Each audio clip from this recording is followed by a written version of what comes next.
As plantas e o solo vivem em simbiose, isto é, dependem um do outro. Por isso, deve haver um bom equilíbrio entre o que eles fornecem e o que recebem. Os resíduos de planta devem decompor-se para liberarem os elementos nutritivos. Os micro-organismos, os vermes, os fungos e as bactérias que se encontram no solo são responsáveis pela decomposição das matérias orgânicas e pela produção do humus, a parte fértil do solo. A qualidade do solo, também referida como a saúde do solo, pode ser definida como a capacidade do solo funcionar continuamente como um ecossistema, que possa sustentar plantas, animais e seres humanos. Essa definição mostra a importância da gestão sustentável e racional de forma que o solo continue útil e fértil para futuras gerações. É importante saber que o solo contém uma série de micro-organismos e substâncias que, quando recebem o cuidado correto, desempenham todas as funções necessárias para a produção de alimentos e fibras. O solo tem 5 papéis básicos ou funções no nosso ambiente. Sobretudo, o solo sustenta o crescimento das plantas, principalmente fornecendo suporte mecânico, água e nutrientes para as raízes, que posteriormente distribuem para as plantas inteiras e são essenciais para a existência. As características do solo podem determinar os tipos de vegetação e sua produtividade. As características dos solos determinam o destino da água na superfície da Terra, essencial para a sobrevivência. A perda de água, sua utilização, contaminação e purificação são todas afetadas pelo solo. Se pensarmos que grande parte da água doce existente no planeta está ou já escorreu na superfície do solo ou viajou através dele. Logo percebemos a importância do solo na distribuição, manutenção e qualidade da água dos nossos reservatórios naturais e para a manutenção da vida na Terra. Da mesma forma, as terríveis e devastadoras enchentes são consequências da impermeabilização de seus solos, favorecendo o escorrimento na superfície e acúmulo de grande quantidade de água após uma chuva pesada. Terceira função. O solo desempenha um papel essencial na reciclagem de nutrientes.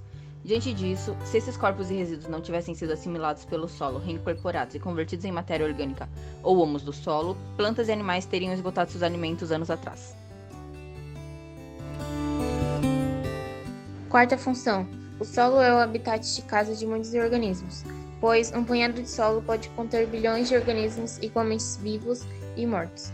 Organismos que influenciam a característica do solo, como a porosidade, que é responsável pelo movimento e manutenção de água e ar no solo. Entretanto, também esses organismos são de alguma forma influenciados por essas características do solo. Quinta função. Os solos não fornecem apenas o material, como tijolos e madeira, para a construção de nossas casas e edifícios. Proporciona também a base para todas as estradas, aeroportos, casas e edifícios que construímos. A importância do solo vai além de sua naturalidade, sendo fundamental para o desenvolvimento humano.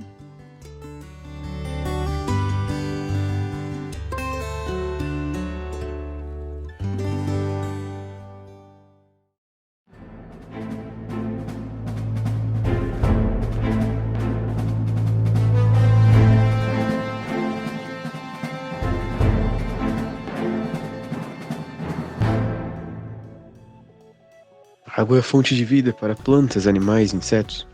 É o recurso natural essencial, seja como componente bioquímico de seres vivos, como meio de vida de várias espécies vegetais e animais, como elemento representativo de valores sociais e culturais e até como fator de produção de vários bens de consumo final e intermediário. A água é essencial para a vida da planta. Para sobreviver, ela necessita de água, bem como de nutrientes que são absorvidos por raízes a partir do solo para realizar a fotossíntese.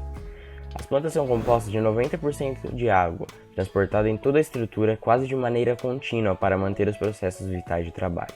A água é importantíssima na germinação de uma planta.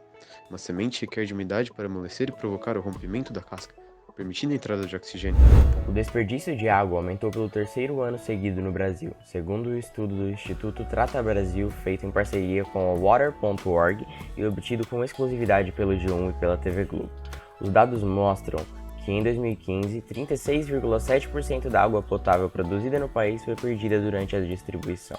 Já em 2018, o ano mais recente com os dados disponibilizados, o índice atingiu 38,5%. Isso significa que a cada 100 litros de água captada da natureza e tratada para se tornar potável, quase 40 litros se perdem por conta de vazamentos nas redes, fraudes, gatos, erros de leitura dos hidrômetros e outros problemas. Em 2018, a perda chegou a 6,5 bilhões de metros cúbicos de água, o equivalente a 7,1 mil piscinas olímpicas desperdiçadas por dia. Além disso, como essa água não foi faturada pelas empresas responsáveis pela distribuição, os prejuízos econômicos chegaram a 12 bilhões de reais, o mesmo valor dos recursos que foram investidos em água e esgoto no Brasil durante todo o ano. Bom, resumindo, a água é fonte de vida para todos os seres vivos, essencial para a nossa existência. Luz solar. A luz solar é o espectro total da radiação eletromagnética fornecida pelo Sol, sendo também uma fonte de vida.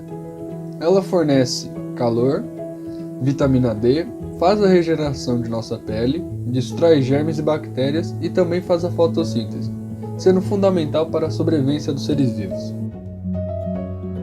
A fotossíntese é um processo pelo qual ocorre a conversão da energia solar em energia química, realização da síntese de compostos orgânicos sendo realizada por plantas e algas. As plantas usam energia solar para transformar o gás carbônico que vem do ar, água e solo em alimentos, combustíveis e gás oxigênio.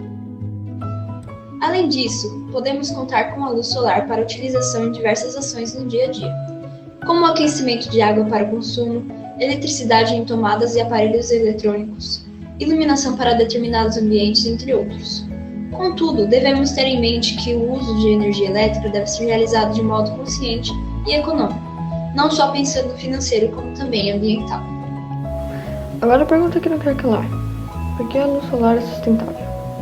Bom, ela é sustentável porque sua matéria-prima é originada da natureza, ou seja, sua captação é feita através da luz do sol.